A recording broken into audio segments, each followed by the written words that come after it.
Halo semua, ketemu lagi dengan saya Atika Walo. Hari ini saya masak vinaigrette dengan sosis ayam keju. Dan ini suami saya. Hello. Dia bantuin masak hari ini ya, soalnya dia kerja sedikit. Makanya dia bantuin masak. Tapi hanya bantu melihat saja ya. Dia nggak bantu masak, cuma bantu melihat di dapur. Itu sudah kebiasaan dia ya. Oi. Tudo bom? Where you going? Where you go, Papa? One. And fruta. Vai escar o vovô? Vai escar o vovô?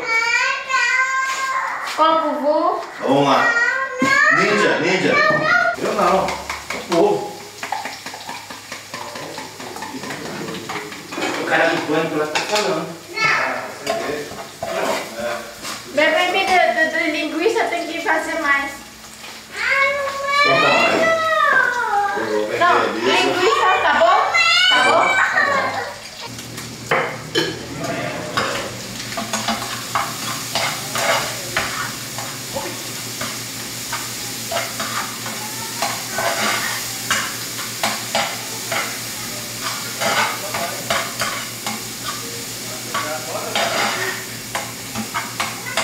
Eu achei.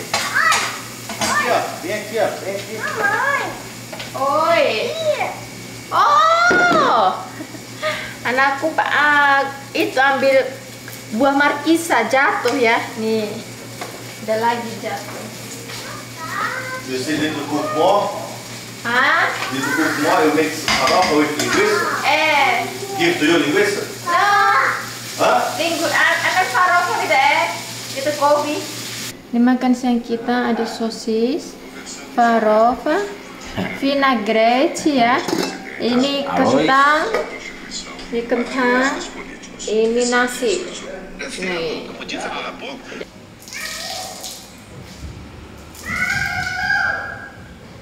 Sasa dorang.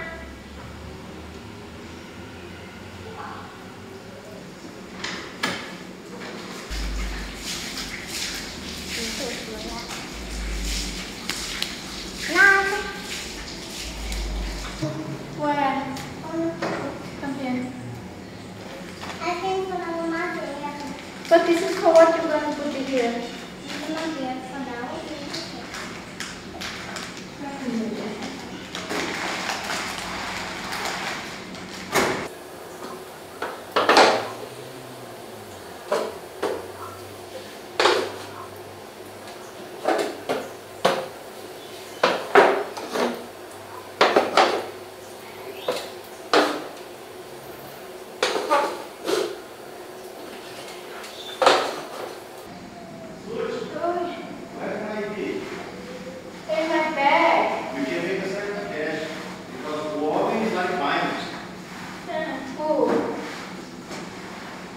In my bag, black.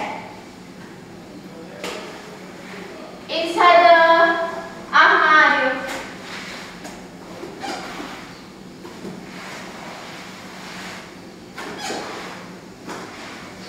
Ini tak koras ya ini.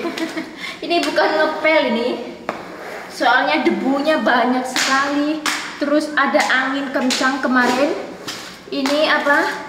Bunga-bunga mangga sama debu pada masuk ke rumah. Kalau cuma dipel aja, ini nggak bakal bersih. Makanya aku guyur sama air. Saya juga akan ceritakan sesuatu. Nih, sekarang nih saya kan bersih-bersih nih hari ini. Tapi ini pintu. Ini sebenarnya adalah kantor. Dulunya adalah kantor suami saya di sini. Tapi sekarang dikunci dan kuncinya tuh papa yang megang. Saya nggak bisa bersihin. Sebenarnya sudah bersih ya, nggak ada orang yang masuk. Ini juga, lihat ini. Ini ada dua kamar ya. Yang ini adalah kamar pembantu. Yang satunya sana itu adalah kamar tamu. Ya. Yang di sebelah sini Ini adalah kamar mandi untuk tamu. Ini juga terkunci. Nih, ini nggak ada dikunci. Ini juga terkunci. Kenapa ruangan ini, kamar 2 ini dikunci? Soalnya di sini tuh baru terjadi masalah keluarga dan ada 3 orang masuk ke rumah ini dengan mendobrak jendela ini. Jendela ini nih, jendela ini rusak ya. Saya akan tunjukkan di video ini bagaimana mereka ini masuk ke rumah ini dan bertengkar sama kita.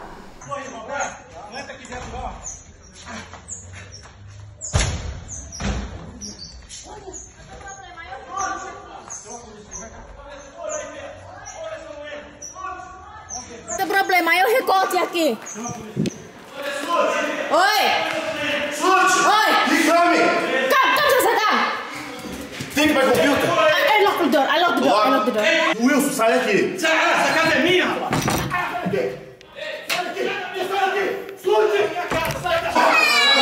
Aqui, são duas vezes aqui, ó.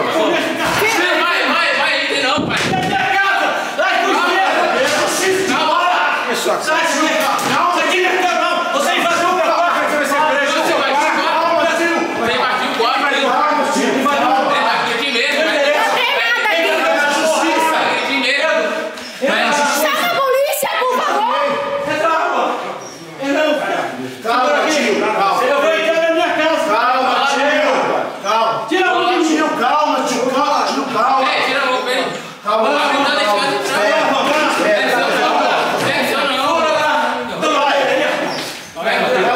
Calma aí, todo mundo! Calma, seu pai! Calma, caralho. Calma, seu pai!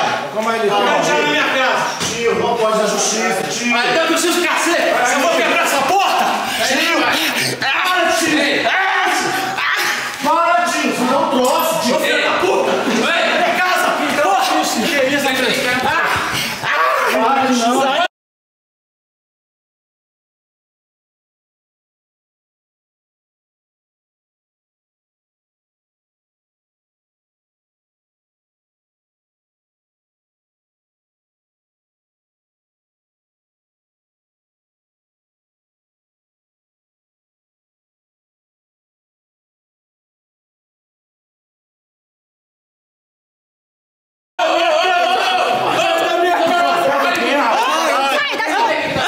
Para, tio! Para, tio! Não! Tio, calma! Você também não! Pula lá. Eu tô aqui. Sai. Entra aí. Entra aí. Não tô na tua casa não, rapaz. Vem, rua. Ai. Para, menina. Para, tá machucando. Sama polícia! Siapa orang itu?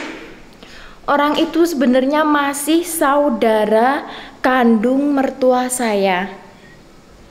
Dia ini nggak tinggal di sini sebenarnya ya. Dia ini tinggal di kota lain. Tetapi setiap kali dia ini kesini dengan anak-anaknya, karena kan dia ini anak-anaknya banyak. Saya capek, saya sambil duduk ya. Hai, saya bersihkan semua, jadi capek. Nah,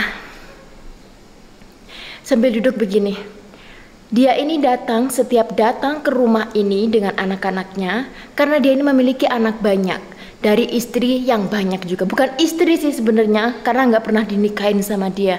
Dia cuma bikin anak sini, anak sana begitu. Jadi anak-anaknya ini kelima-limanya ikut dia. Nah, ketika dia ini mau ke sini, karena kan di sini dulu ada pabrik nih yang masih beroperasi.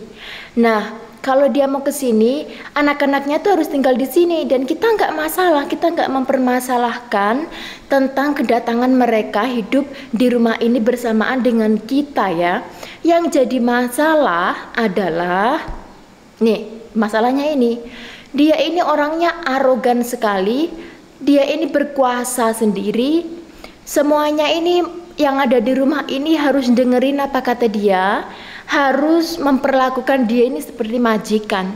Siang-siang, waktunya jam makan siang itu, kita sudah turun Kita sudah masak duluan di bawah ya. Dan mereka ini masih tidur. Mereka bangunnya sekitar jam 11, setengah 12 siang. Semua sudah ada di meja nih. Dia turun, dia makan duluan. Kita yang masak, mereka ini sama anak-anaknya yang makan duluan. Setelah mereka makan duluan, dia cabut begitu saja. Terus si pembantu ini disuruh sama si kakak yang kedua papa saya, disuruh nyuciin baju. Dia kalau mau datang ke sini telepon duluan, besok saya mau ke sini ya. Jadi kenapa pintu-pintu itu semua dikunci ya, dari dua kamar? Soalnya terkadang mereka ini orang-orang yang masuk ke rumah ini dengan tidak sopan ya, seperti orang kriminal. Dia masuk ke rumah ini untuk terakhir kali beberapa minggu yang lalu ya. Dan kita ini dalam proses hukum sebenarnya. Saya juga menjalani proses hukum, dia juga dalam menjalani proses hukum.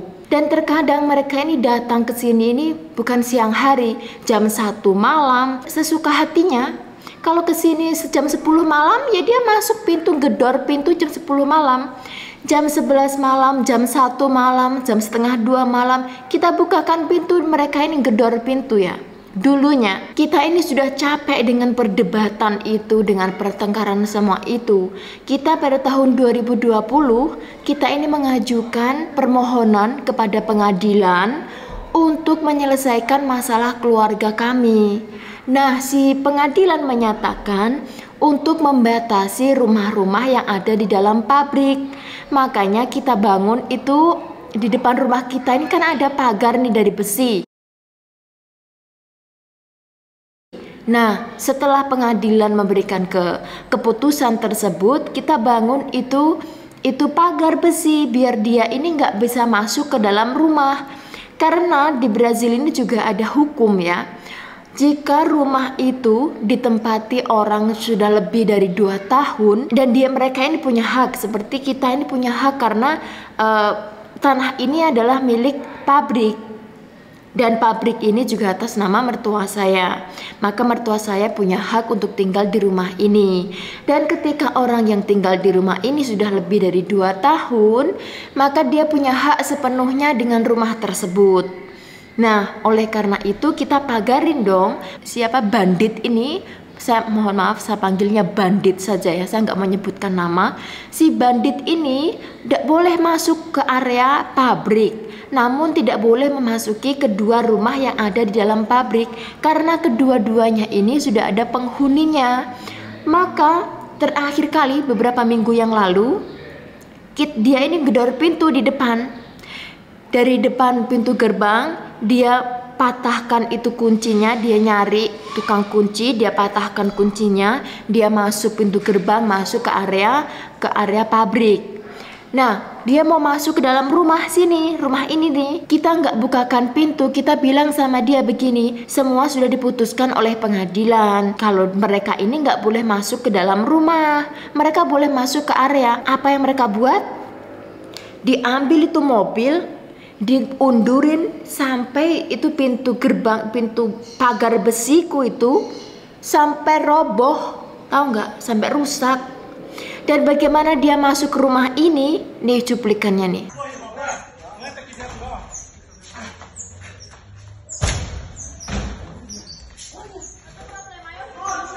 Selama di sini saya nggak pernah menerima kekerasan seperti itu ya. Datang ke sini dia sama 2 anak laki-lakinya. Dan di dalam kamar itu kan banyak sekali peralatan untuk kerja kita. Terutama suami saya itu kerjanya di komputer.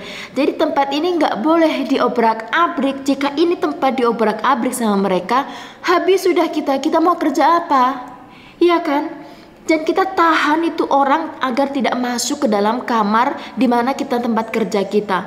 Kalau mereka mau tidur mau apa, dia ini nggak bilang apa-apa. Pokoknya dia ini mau merusak apapun yang ada di dalam rumah ini. Dia ini juga nyakitin saya, nyakitin suami saya dengan fisik ya, secara fisik. Tetapi kita ini nggak bisa balas. Karena suami saya selalu bilang begini, jangan sampai terprovokasi. Karena di Brazil juga ada undang-undang tidak boleh menyakiti kaum rentan atau lansia. Sedang dia ini umurnya sudah lansia. Kalau saja saya tonjok itu orang atau saya dorong itu orang, nanti saya kena hukum. Karena waktu itu saya belum meminta permohonan perlindungan atau saya belum melaporkan jika orang ini melakukan sesuatu yang buruk terhadap saya. Maka saya tidak boleh melakukan itu duluan.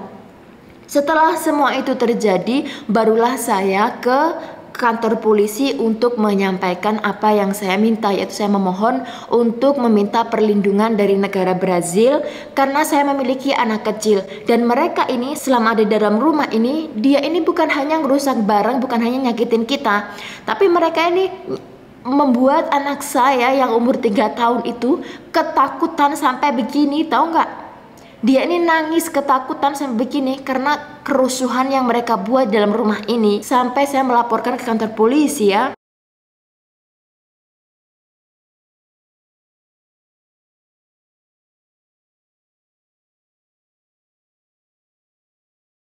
Saya meminta perlindungan kepada mereka agar mereka ini tidak dekat lagi dengan saya, terutama dengan anak saya.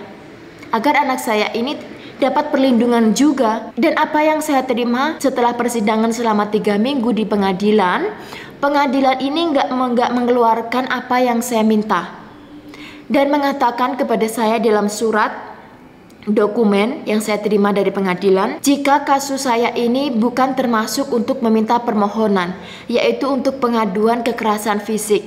Dan saya lakukan itu, saya adukan kepada hukum.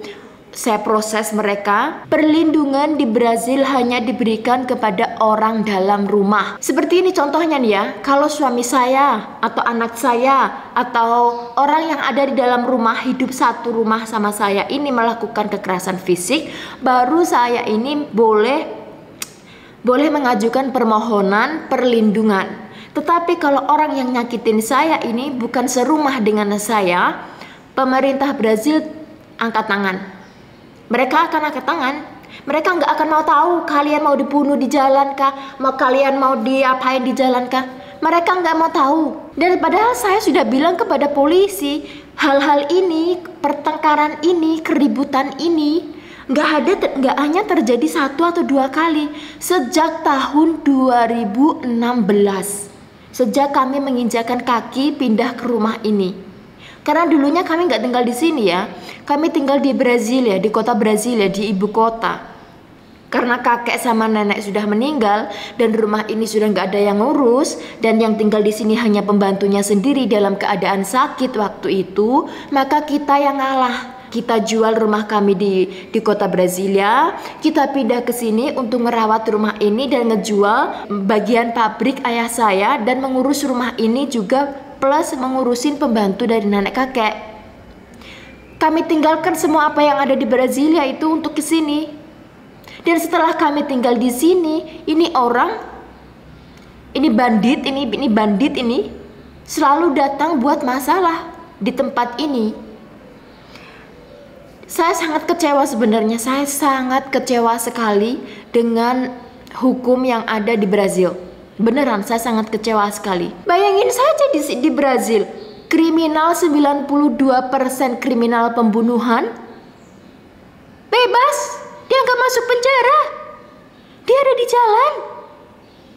92% loh, bayangkan itu. Dalam populasi orang sekitar 200 juta orang dan 92% kriminal pembunuhan bebas.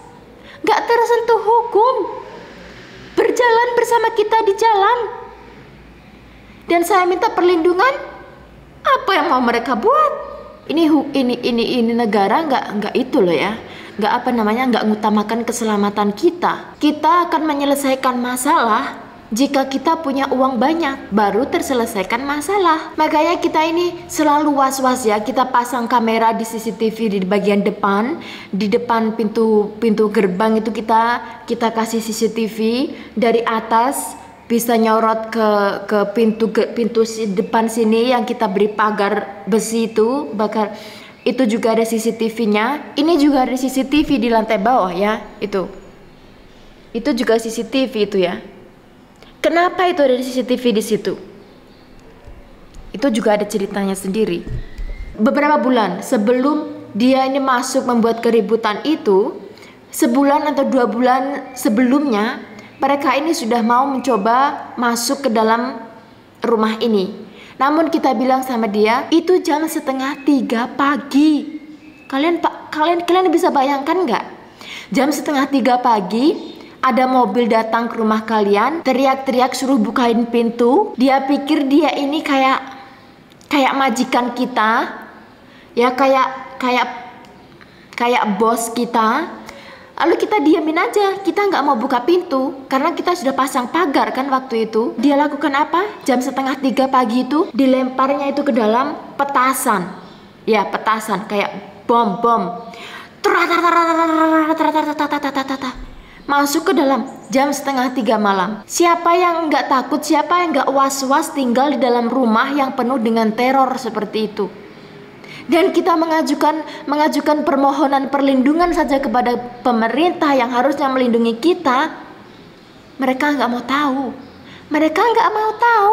Nggak ada kata-kata lagi ya untuk ungkapin perasaan kecewa saya, beneran. Ya mungkin begitulah ya cerita hari ini. Saya hari ini juga sudah membuat banyak cerita ya. Lain kali saya akan ceritakan satu sisi. Spesialnya apa kami taruh kamera ada di bawah. Sebenarnya ini bukan untuk mereka ya. Ini adalah ada tujuan lain, yaitu tentang mistis. Saya akan ceritakan di video berikutnya ya. Karena sudah panjang sekali, kalau saya cerewet terus nanti kalian akan bosan mendengarkan saya cerewet terus ya. Saya akan teruskan di video berikutnya apa guna kami memasang video CCTV yang ada di bawah ini. Terima kasih untuk kalian semua yang sudah nonton video kami. Bye.